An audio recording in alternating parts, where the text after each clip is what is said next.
Sa pang tanong, lahat walang alam, yung ICC, ang tagal-tagal na pala dito sa Pilipinas, buwan-buwan na nakakaalis pa lang yung iba, nung nakaraang buwan yung iba, hindi ko alam kung nandito pa.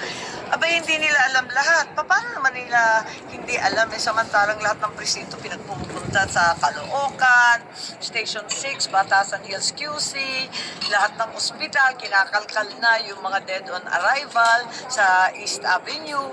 Paano na nalalaman lahat ng detalyeng yun? Ang sinasabing sekretary, puro civil society.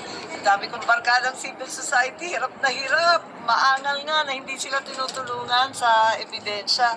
Abay, napakasigasig naman at mapalad itong mga civil society sinasabi nila na na-access pati confidential medical records, pati secret bank records. Paano nila nakuha lahat yan?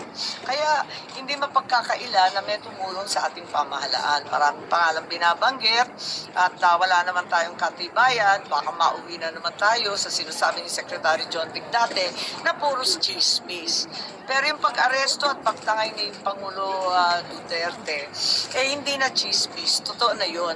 At maliwanag na hindi ito biglaan tulad ng sinasaad nila nung unang hearing na March 11, biglang nagulanta lahat at alas 3 ng umaga dumating yung Interpol warrant galing sa ICC.